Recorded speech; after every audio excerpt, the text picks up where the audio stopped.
Hi, welcome to యూఏటీవీ.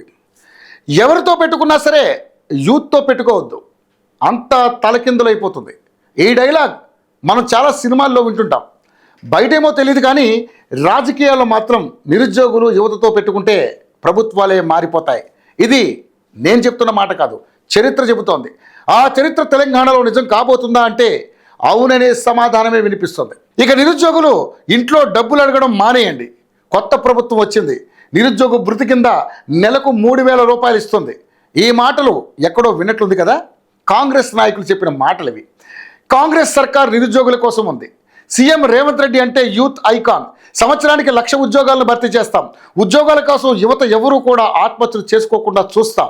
ఉద్యోగాలు ఇచ్చి కాంగ్రెస్ ప్రభుత్వం అంటే ఏంటో చూపిస్తాం. ఇవన్నీ కాంగ్రెస్ చెప్పిన మాటలు. ఇప్పుడు ఆ మాటలన్నీ కూడా నీటి మూటలయ్యాయి. గత ప్రభుత్వ హయాంలో ఇంటర్వ్యూలు అన్నీ అయిపోయిన తర్వాత అపాయింట్మెంట్ ఆర్డర్ ఒకటి మిగిలి ఉంది అన్న సమయంలో ఎన్నికలు వచ్చాయి. దీంతో అపాయింట్మెంట్ ఆర్డర్లు ఆగిపోయాయి. ఆ అభ్యర్థులకు కాంగ్రెస్ ప్రభుత్వం అపాయింట్మెంట్ ఆర్డర్లు ఇచ్చి మేమే ఆ ఉద్యోగాలను భర్తీ చేశామని ప్రకటించుకుంది. త్వరలోనే మిగతా పోస్టులు భర్తీ చేస్తామని ప్రభుత్వం చెప్పింది. అయితే భవిష్యత్తులో ఇంకా ఏ నాయకుడైనా ఉద్యోగాల విషయంలో త్వరలోనే అనే మాట అంటేనే భయపడే విధంగా నిరుద్యోగులు చేశారు. చిక్కడపల్లిలోని కేంద్ర లైబ్రరీలో ఎమ్మెల్సీ అద్దంకి దయాకర్ నిరుద్యోగులతో చర్చా కార్యక్రమం నిర్వహించారు. ఇందులో పాల్గొన్న సుమారు 700 మంది నిరుద్యోగులు ప్రభుత్వంపై ఓ రేంజ్లో ఫైర్ అయ్యారు. నిరుద్యోగ భృతి ఏమైంది అంటూ అద్దంకిని నిలదీశారు. ఆగస్టు 15 లోపు నోటిఫికేషన్లు ఇవ్వకపోతే ఉద్యమాన్ని ఉధృతం చేస్తామని నిరుద్యోగులు మండిపడ్డారు.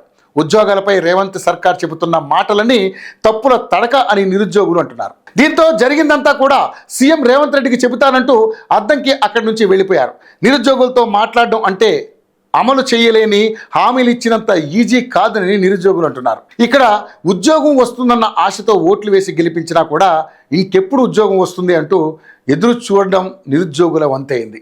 అందుకే నిరుద్యోగులు ప్రభుత్వంపై తీవ్ర ఆగ్రహంతో ఉన్నారని ఈ చర్చ ద్వారా క్లియర్గా అర్థమైంది. మరి నిరుద్యోగులు పెట్టిన డెడ్ లైన్ లోపు ప్రభుత్వం నోటిఫికేషన్ జారీ చేస్తుందో లేదో చూద్దాం మరి.